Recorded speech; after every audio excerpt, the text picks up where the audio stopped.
عزیزان ملت اسلامیہ، آج کی یہ پاکیزہ محفل شادی کے حوالے سے منعقد کی گئی ہے۔ جناب محمد اقبال صاحب کے بیٹے محبوب خان کے شادی پر یہ محفل رکھی گئی۔ اللہ تعالیٰ ہونے والی شادی کے اندر برکت وسعت فضل و کرم فرمائیں۔ آپ لوگ تھوڑا سا خاموش ہو کر کے سننا ہے میرے بیان، اس لیے کہ حضرت بھی تشریف لائیں گے۔ چاہتا تھا کہ کئی ساری باتیں بیان ہوں، مگر خیر جتنا وقت ملے گا میں اپنی بات رکھوں گا۔ ماشاءاللہ مجھ سے پیش کر آپ نے ایک بڑے قدیم خطیب سے، حضرت مولانا آفتاب صاحب سے بڑی مختصر کے اندر جامع خطاب آپ نے سماعت کیا، اور ماشاءاللہ مجھ سے پیش کر بھی آپ لوگوں نے ان سے پیش کر حضرت مولانا غلام رسول صاحب نے بھی آپ کے سامنے خطاب پیش کیا، جو الحمدللہ رین کی سرزمین پر بڑی محنت و مشقت کے ساتھ کام کر رہی ہیں، اور آپ کی نگاہوں کے سامنے اللہ حضرت کے بازو میں مزید قوت عطا فرمائے۔ آئیے کچھ سننے اور سنانے سے قبل ہم سب سے پہلے اپنی اور ساری کائنات کے مرکز فیدت سیاح لامکاں ارواحنا فدا، ہم غریبوں کے غمگسار رحمت پروردگار حضور احمد مصطفیٰ محمد مصطفیٰ صلی اللہ علیہ وسلم کی بارگاہ میں درود و سلام پیش کریں۔ اللہم صلی علی سیدنا و حبیبنا و طبیبنا و نبینا مولانا و ملجانا و مأوانا محمد وبارک وسلم صلو علیہ وسلم و سلام علیک یا سیدی یا رسول اللہ علیہ الصلوۃ والسلام۔ نکاح کی محفل ہے، شادیاں ہر مذہب کے اندر ہوتی ہے،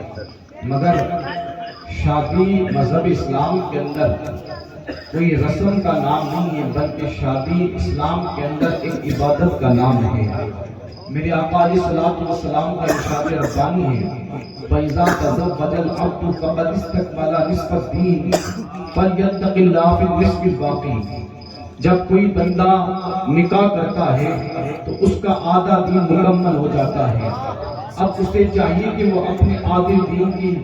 حفاظت کرے، ڈرتا رہے۔ مگر نکاح بنیادی طور پر کتنی چیزوں پر کیا جاتا ہے، تو اس پر پیغمبر اسلام نے فرمایا کہ بنیادی طور پر کسی عورت سے کوئی نکاح کرتا ہے تو وہ 4 چیزیں دیکھ کر کے نکاح کرتا ہے۔ آقا فرماتے تلک المرأۃ لأربع لمالها، کسی عورت سے نکاح کیا جائے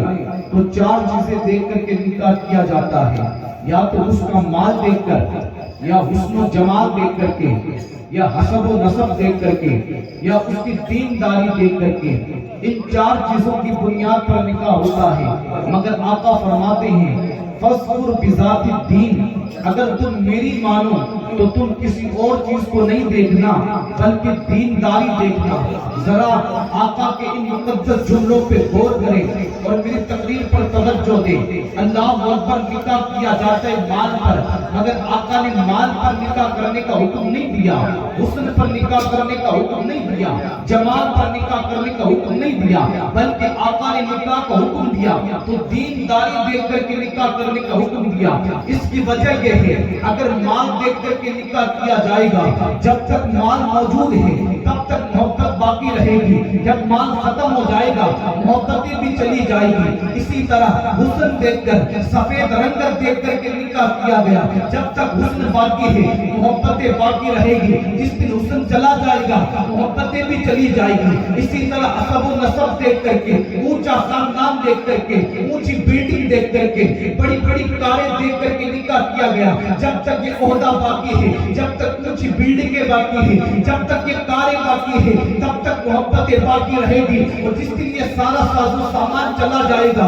محبتیں بھی چلی جائے گی۔ مگر آقا اپنی امت سے بے پناہ پیار کرتے ہیں، ماں باپ سے بھی زیادہ کوئی پیار کرنے والی ذات ہے وہ مصطفیٰ جان رحمت کی ذات ہے۔ آقا نے کہا ان چیزوں کی بنیاد پر نکاح نہ کرو جو چند دن کے ختم ہونے کے بعد میں تمہاری محبتیں بھی ختم ہو جائیں۔ اس لیے آقا نے کہا تم نکاح کرنا تو مال دیکھ کر کے نہیں، تم نکاح کرنا تو حسن دیکھ کر کے نہیں، تم نکاح کرنا تو اونچی بلڈنگ دیکھ کر کے نہیں، حسب و نسب دیکھ کر کے نہیں، بلکہ کسی سے نکاح نکاح کرنا تو دینداری دیکھ کر کے نکاح کرنا، اس لیے کہ دینداری چند دن تک رہنے والی چیز نہیں، جب تک بندہ دنیا میں رہتا ہے دین موجود رہتا ہے، جب قبر میں چلا جاتا ہے دین کا وہاں بھی موجود رہے گا، جب حشر میں جائے گا دین وہاں پر بھی موجود رہے گا، اور جب بندہ جنت میں چلا جائے گا دین وہاں پر بھی موجود رہے گا۔ گویا کہ کسی نے دینداری دیکھ کر کے نکاح کیا تو اس کی محبتوں کا جوڑا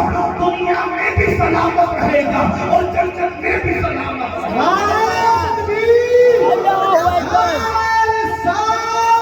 یا رسول اللہ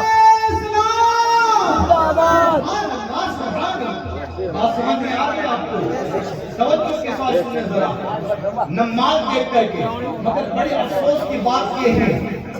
نبی کی اس مقدس جملوں پہ غور کریں۔ آج ہم رشتہ لے کر کے جاتے ہیں، ایمانداری سے بتائیں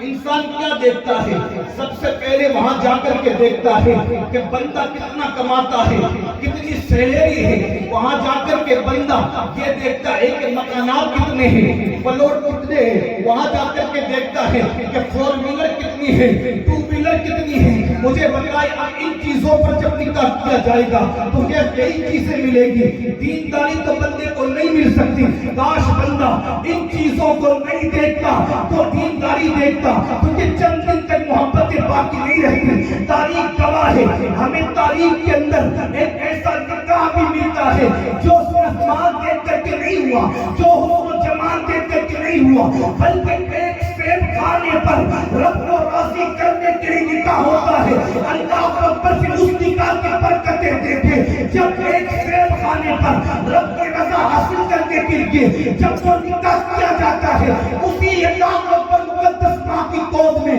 جب بچہ پر پیدا ہوتا ہے، ابھی بچہ دنیا میں نہیں آتا ہے، نبی خواب میں آ کر کہتے ہیں او ابو موسیٰ تیرے کیا بچے کی پیدائش ہونے والی ہے، سن وہ بچہ کوئی عام بچہ نہیں ہے، ہر قریب اللہ اس سے وہ مقام عطا کرے گا جو مقام اللہ نے نبیوں میں مجھے عطا فرمایا ہے، وہ مقام اللہ اسے ولیوں میں عطا فرمایا۔ سبحان اللہ، سبحان اللہ۔ مگر یہ کب ہونے والا ہے؟ جب رشتے دینداری دے کر کے کیے جائے، دینداری دے کر کے۔ مگر ہمارے حالات جدا ہوتے جا رہے ہیں، ہم ساری چیزیں دیکھیں گے مگر دینداری نہیں دیکھیں گے، اور دینداری بھی دیکھیں گے تو اتنا دیکھیں گے بچے کو قرآن پڑھنا آتا ہے، اب وہ قرآن پڑھنا بھلے بسم اللہ بھی ٹھیک سے پڑھنا نہیں آتا ہے۔ مال دیکھنا ہوا تو ہم نے بڑی بڑی کاریں دیکھی، بڑی بڑی وہاں پر بلڈنگیں دیکھی، اور دینداری کا جب معاملہ دیکھا تو ہم نے اسی پر توقف کر لیا کہ بچے کو قرآن پڑھنا آتا ہے، اب اس سے قرآن پڑھنا آتا ہے، اب اس سے غسل کا طریقہ آتا ہے یا نہیں آتا، اسے وضو کا طریقہ آتا ہے یا نہیں آتا۔ یہ ساری چیزیں جب بندہ نہیں دیکھتا ہے نا، پھر ہوتا یہ ہے اللہ اکبر، ہاتھ کی مہندی بھی نہیں چھوٹ پاتی، اس سے پہلے طلاقیں شروع ہو جاتی ہیں، اس سے پہلے طلاقیں۔ آپ دیکھیں نکاح ہوتا ہے، جب نکاح ہوتا ہے نا تو پھر حالات کیا ہوتے ہیں؟ ادھر نکاح ہوا، پہلے تو رشتہ داریوں کے اندر اس انداز سے دیکھا جاتا ہے، اب جب نکاح ہوتا ہے نا نکاح، تو اس وقت کئی ساری خرافاتیں پائی جاتی ہیں۔ ساری خرافاتوں کا ذکر تو نہیں کر سکتا میں، کئی ساری خرافاتیں ہمارے یہاں پائی جاتی ہیں۔ شادی کا وقت آتا ہے 2 مہینے پہلے ٹینٹ بک ہو جاتے ہیں اور کیمرے والے بک ہو جاتے ہیں، میدان بک ہو جاتا ہے، سارے انتظامات کرتے ہیں۔ 2 سال پہلے ہم نے سوچا کہ شاید اس قوم کو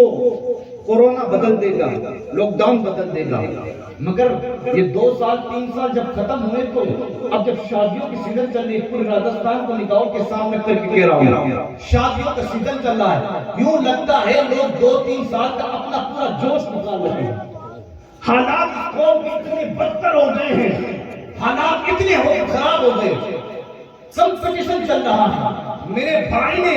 اگر اپنے بیٹے کی شادی کے اندر 5 لاکھ روپے خرچ کیے تو میں 10 لاکھ روپے خرچ کروں گا، 10 لاکھ روپے خرچ کروں گا۔ 20-30 ہزار کا ٹینٹ، 30-30 ہزار کا ٹینٹ اگر ہمارے شہر مکرانہ میں چلے جائیں تو 1-1 لاکھ کے باضابطہ طور پہ ٹینٹ باندھے جاتے ہیں اور پھر اس کے بعد میں دکھایا یہ جاتا ہے دیکھو یہ لاکھوں کا ٹینٹ میں نے اپنے بیٹے کی شادی میں باندھا ہے. ہاں اس پر پھر بات یہ اگر بچے کو دیکھا جائے وہ الگ مستیاں کر رہا ہے, لاکھوں کی فضول خرچیاں کرتا ہے, یہ تو بچے کی بات ہے. اب بچیوں کی بات کی جائے 5-5, 10-10 ہزار کے لہنگے بلکہ 20-20 ہزار کے لہنگے ہم نے تو 50-50 ہزار کے لہنگے خریدتے ہوئے دیکھا ہے. اب اگر ان کو یہ کہا جائے میری بچی اللہ اکبر شادی کے اندر اس طرح اتنے مہنگے کپڑے خریدنا کیا ضروری تھا؟ اچھا 50 ہزار کا لہنگا خریدنے کے بعد بھی اب اس کی کنڈیشن یہ ہے کہ اس کے جسم کا انگ انگ دکھتا ہے باریک جالی کی طرح, یعنی 50 ہزار کا دوپٹہ اوڑھ کر 50 ہزار کا لباس اوڑھ کر کے 50 ہزار کا لباس پہن کر بھی اب بھی بدن نہیں چھپتا ہے.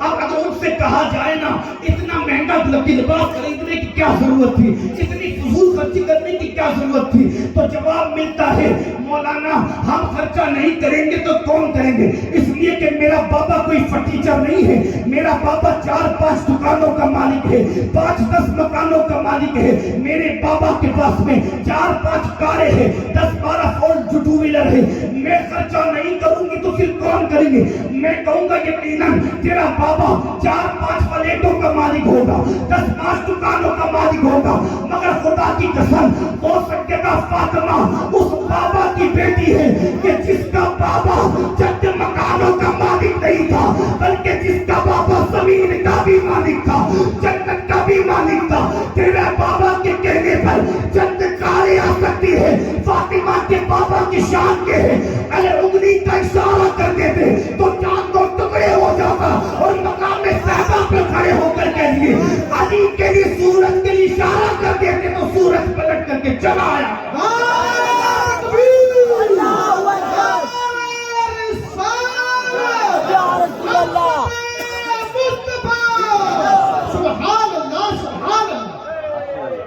بات سمجھ میں آ رہی؟ بہت اچھے, بہت اچھے. اس باپ کی بیٹی سیدہ فاطمہ ہے کہ جس کا بابا جنت کا مالک ہے, مالک کے جنت ہے. میری ماں کہتے میں تو مالک ہی کہوں گا کہ ہو مالک کے حبیب, یعنی محبوب و محب نہیں میرا تیرا. بات یہ بتانا ہے جس کے بابا کی جنت, جس کے بیٹے جنتی جوانوں کے سردار, جب اس کا نکاح ہوتا ہے ہونا تو یہ چاہیے کئی کروڑ روپے خرچ ہو مگر قربان نہ جائیں اس سیدہ فاطمہ کی ذات بابرکت پر جس کا بابا اتنا مالک کل مالک جنت ہے. اس کے باوجود اللہ اکبر جب سیدہ فاطمہ کا نکاح ہوا نا اتنی سادگی سے روایت میں آیا ہے جس دن سیدہ فاطمہ اللہ اکبر دلہن بنتی ہے اور دلہن بننے پہ جو چادر اپنے سر پر ڈالتی ہے اس چادر پر 1 2 3 4 پیون نہیں بلکہ 17 پیون لگے ہوئے تھے. اگر سیدہ چاہتی نا کسے کہتے 17 پیون, اگر آج کوئی غریب سے غریب باپ کی بیٹی بھی دلہن بنتی ہے کم سے کم اتنا قیمتی لباس ضرور پہنتی ہے جو دلہن بننے کے قابل ہو, مگر اللہ اکبر مالک کی جنت کی بیٹی ہے. اللہ اکبر ہاتھ کے ہے کہ سر پر جو دوپٹہ ہے 1 2 پیون نہیں 17 پیون ہے. حالانکہ قربان جائے سیدہ فاطمہ اس کی شان کے, اگر سیدہ فاطمہ مصلی بچھاتی تھی تو میرا ایمان ہے سیدہ فاطمہ مصلی بچھا کر کے اگر جوڑا مانگتی تھا تم جوڑا مکے اور مدینے کے بازار سے نہیں بلکہ جنت کے بازار سے اتارا.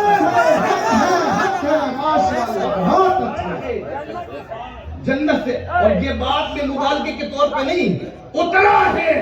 دیکھیں تو اٹھائے تاریخ حسنین کریمین کے لیے جب جنت سے اللہ وہ جب جوڑے کی ضرورت تھی اس وقت سیدہ فاطمہ نے ہاتھ اٹھائے, ابھی جملے بھی مکمل نہیں ہوئے دروازے پہ دستک ہوئی, کہا کہ کون؟ حسنین کا درزی ہوں. کپڑے دے کر کے چلے گئے. اسی پر مصطفیٰ جان رحمت آئے, مسکراتا چہرہ, ہاتھ میں جب کپڑے دیکھے نا تو کہا او میری بیٹی فاطمہ یہ کپڑے کہاں سے آئے؟ کہا کہ بابا جان کے تو معلوم نہیں یہ کپڑے آئے کہاں سے. اتنا ہے کہ ایک آنے والا آیا اور حسنین کے کپڑے دیکھ کر کے چلا گیا, مجھے نہیں پتا وہ آیا کہاں سے. اللہ اکبر, میرے مصطفیٰ نے مسکرا کر کے کہا میری بیٹی فاطمہ وہ آنے والا درزی کوئی مکہ اور مدینے کا نہیں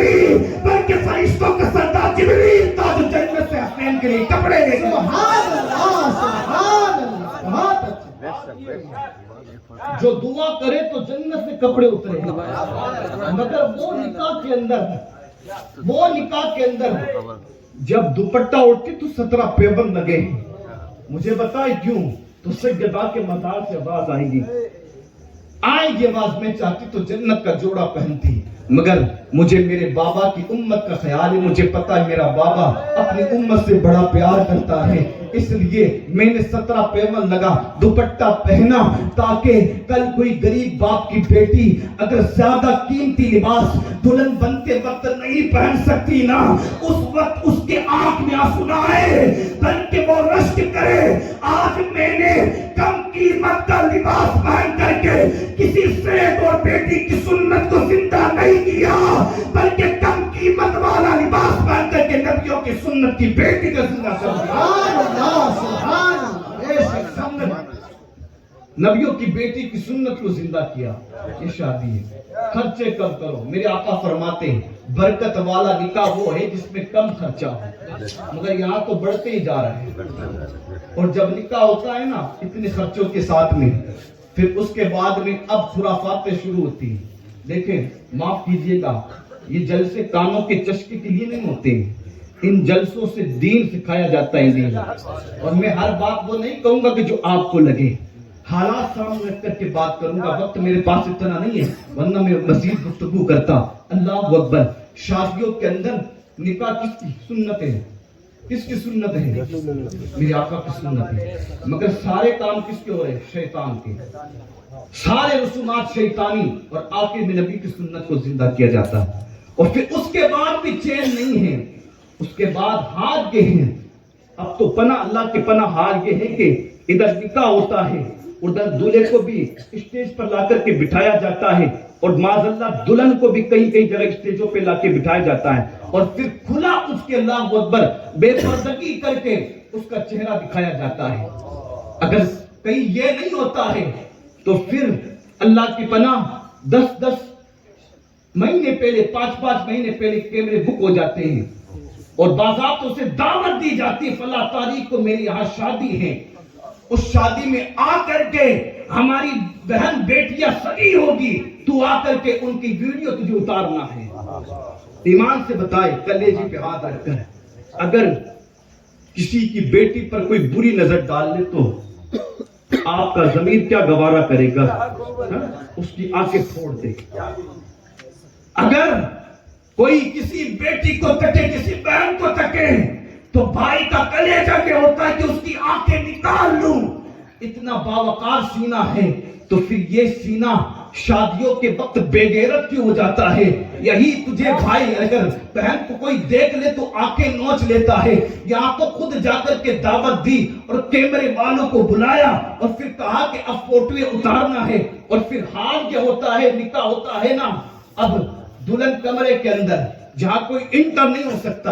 کوئی اندر نہیں جا سکتا، مگر ایک کو اجازت ہے، کیمرہ مین کو، وہ اندر جاتا ہے اور اندر جا کر کے پھر وہ ویڈیو اتارتا ہے۔ اب ہماری نادان بیٹی اور بہنیں ہوتی ہیں،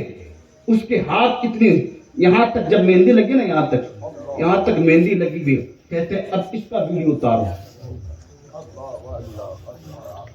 سینے پر زیورات پہنے ہیں 5 لاکھ کا، اس کا ویڈیو پہ تو آنا چاہیے، پھر اس کا ویڈیو بھی اتارا جاتا ہے۔ ہاں کپڑے کے بناؤ سنگار ہے، 15-20 ہزار کا کپڑا ہے، اس کی بھی ویڈیو اچھے سے اتارنا تاکہ پتہ چلا کہ 15-20 ہزار کا کپڑا پہنا ہے۔ مگر نادان بیٹی اور نادان بہن تو بھول گئی، تو نے مہندی کو ویڈیو اتارنے کو کہا، تجھے نہیں پتا اس مہندی کے ساتھ اس کے ننگے بازو کی ویڈیو بھی آئی، تو نے سینے پر زیورات مہنگی ویڈیو اتارنے کو کہا، تجھے نہیں پتا اس ویڈیو کے ساتھ میں اس بیٹی کی سینے کی بھی فوٹو آئی اور پیٹھ کی بھی فوٹو آئی۔ اس کے بعد ہم یہ سمجھتے کہ ہمارے نکاح کے اندر برکتیں ہو تو کہاں سے ہوگا؟ یہ ہماری کنڈیشنیں ہیں ہماری شادیوں کی۔ اب جب دولہا گیا ہے، اب منہ دیکھنے گیا ہے، اور منہ دکھائی کے لیے موبائل دے رہا ہے، کون سا؟ 50,000 والا، 60,000 والا، سونے کی انگوٹھی دے رہا ہے، کس کی دے رہا ہے؟ منہ دکھائی گی۔ تو اب کون سا منہ دکھائے رہ گیا؟ اب تو اس کو اللہ کی پناہ کیمرہ مین ویڈیو لے کر کے کئیوں کو دکھا چکا ہے، اب کون سا منہ دیکھنا رہ گیا؟ یہ حالات ہیں۔ آج ہم نے نئے نئے فیشن شروع کر دیے،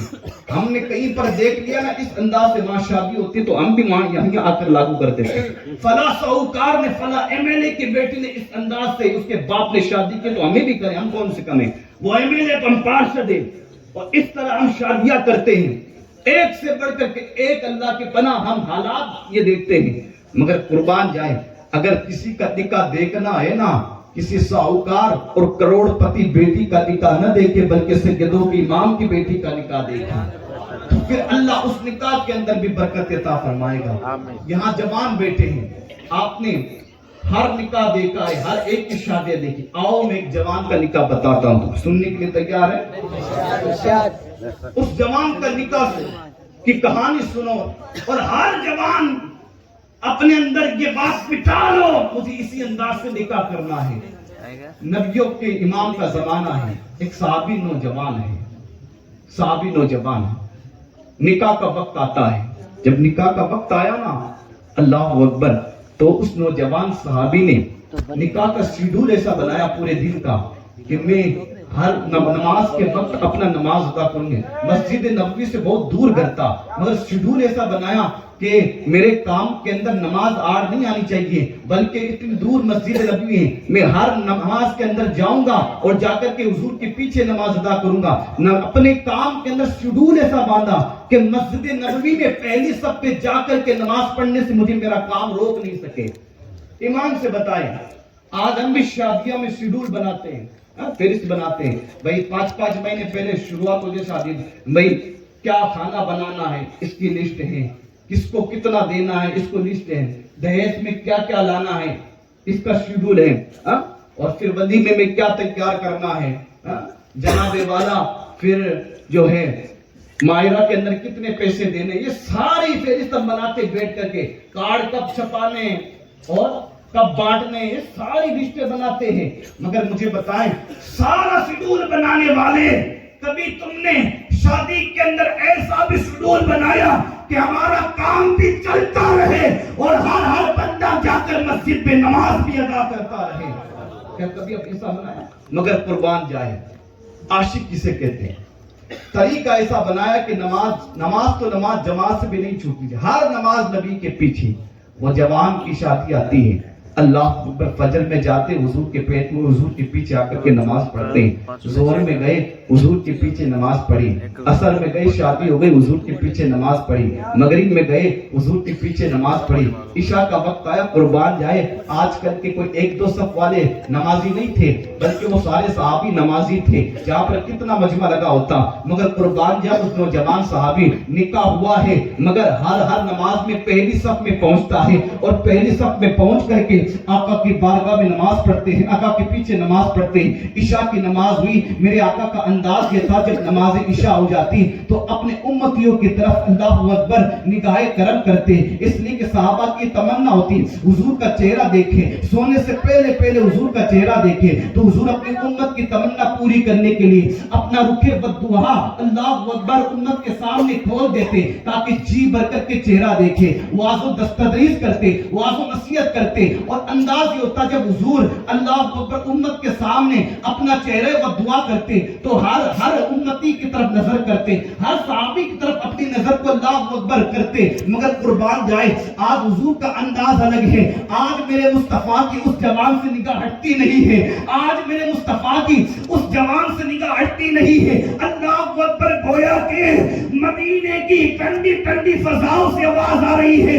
آج بھی کوئی جوان اپنا نفس قربان کر کے نبی کی سنت پر نکاح کرے گا تو چاہے کسی کی نگاہ ہو یا نہ ہو، مدینے والے کی نگاہ ضرور ہو۔ نعرہ تکبیر، نعرہ رسالت، حضرت مصطفیٰ، سبحان اللہ سبحان اللہ، بہت اچھے۔ قربان جائے حضور کی نگاہ جو ہٹتی نہیں ہے، جب حضور کی نگاہ ہٹتی نہیں ہے، حضور نے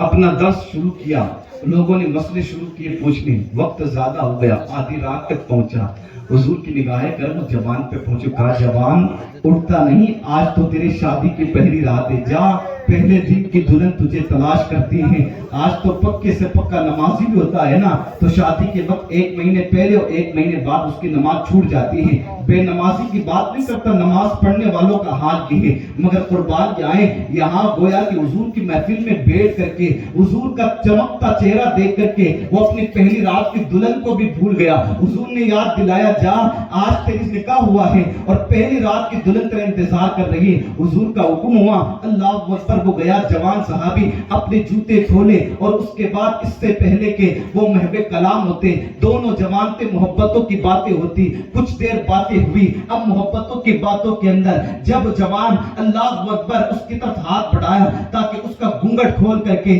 وہ رسم ادا کروں جو رسم ادا کی جاتی نکاح کے وقت، جیسے ہاتھ بڑھایا نا مدینہ کی بستی سے منادی ندا دیتا ہے، حضرت بلال نے ندا دی، لوگوں سنو اللہ کے محبوب نے جہاد کے لیے بلایا ہے، اللہ کے محبوب نے گردنیں کٹوانے کے لیے بلایا ہے، جیسے اس جوان صحابی کے کانوں تک یہ آواز پہنچی نا، ہاتھ آگے پہنچا، واپس ہاتھ کیا اور اٹھ کر کے چلنے لگے، وہ اللہ اکبر پہلے دن کی دلہن دامن پکڑ کر کے کہنے لگی میرے سردار کدھر جاتے ہو، آج تو پہلی رات ہے، ابھی باتیں بھی مکمل نہیں ہوئی، مجھے چھوڑ کر کے کدھر جاتے ہو، میرے محبوب مجھے چھوڑ کر کے کدھر جاتے ہو، اس جوان نے کہا دامن چھڑا کر کے چھوڑ میرا دامن، اگر میں تیرا محبوب ہوں تو میرا محبوب بھی کوئی اور ہے، اگر تو مجھے بلاتی ہے تو پھر میرا محبوب مجھے جہاد کے لیے بلاتا ہے، وہ جوان صحابی جاتے ہیں اور اللہ اکبر جہاد میں لڑتے ہیں، لڑتے لڑتے سر سے پاؤں تک زخمی ہوتے ہیں، آخری وقت آتا ہے، صحابہ اٹھ کر کے سہارا دیتے ہیں اور کہا جوان تیرا تو نکاح ہوا تھا، اب آخری وقت آ گیا، کوئی تمنا ہے تو بتا دے، اس جوان عاشق نے کہا تمنا تو کوئی نہیں، ایک تمنا ہے جس کی محبت پہ جان قربان کی اس کے قدموں میں ڈال دیا جائے تاکہ اس کی قدموں میں مجھے موت آئے، قربان جائے صحابہ نے کندھے لگائے، اس سے پہلے اسے اٹھا کر حضور کے قدموں میں لایا جائے، مدینے والے نے کہا رکو رکو اسے آنے مت دو، اس نے محبت میں اپنی جان قربان کی، اب یہ میری بارگاہ میں چڑھ کر نہیں بلکہ مدینے والا خود چڑھ گئے، اس کے بعد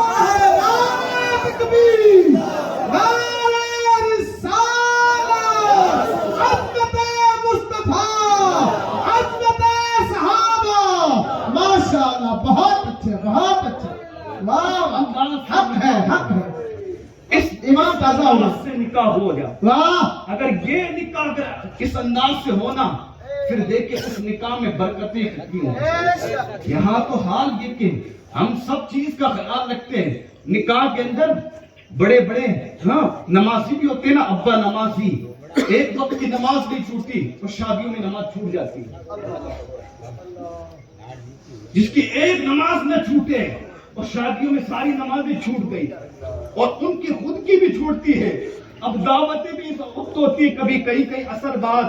مغرب میں، یعنی عصر کی نماز بھی کھانے والا چھوڑ دے گا، مغرب کی نماز بھی کھانے والا چھوڑ دے گا، سنو جتنے نماز چھوڑیں گے نا ان کو تو گناہ ملے گا ہی، ان سب کا گناہ تیرے کھاتے میں لکھا جائے گا،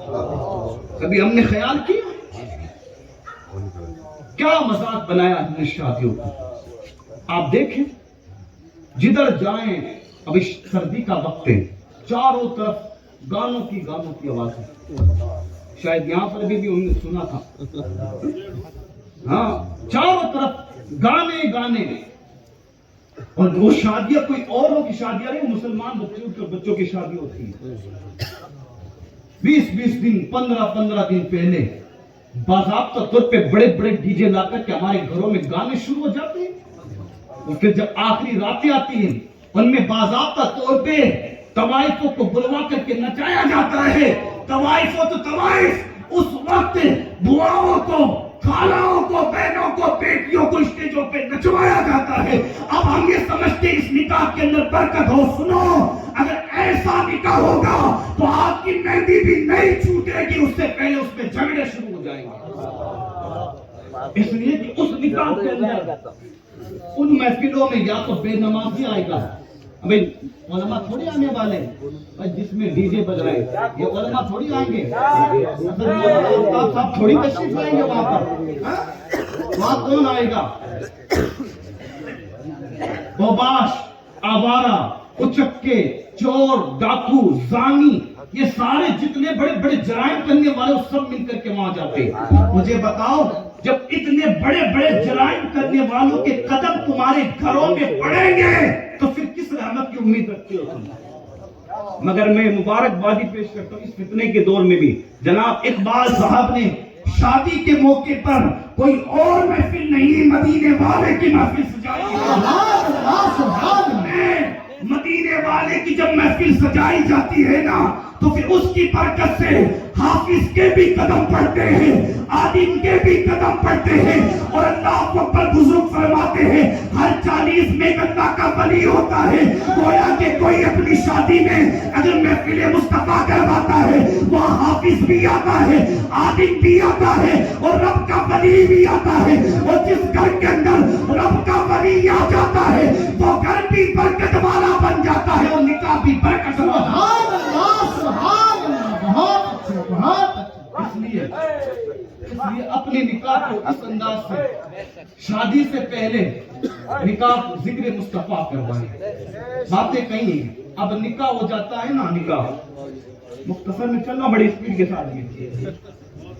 نکاح ہو جاتا ہے نا, اب پتہ ہی نہیں ہے شادی ہو گئی کہ ایک شوہر کے بیوی کا کیا حق ہے اور بیوی کا شوہر پر کیا حق, کچھ پتہ نہیں. اس لیے کہ ہم نے تو بچے کو جو ہے دہیج کے اندر LCD دی ہے نا, ہم نے دہیج میں 50-100 روپے کی کتاب نہیں دی کہ وہ اپنے شوہر کو خود ڈالے. ہم نے دہیجوں کے اندر LCD دی, اس سے وہ ناٹکیں دیکھنے والی, گانے سننے والی, دین سیکھنے والی تھوڑی ہے. اب حال یہ کہ نہ شوہر کو پتا نہ بیوی کو پتا. اب ہوتا کیا ہے, اسی انداز سے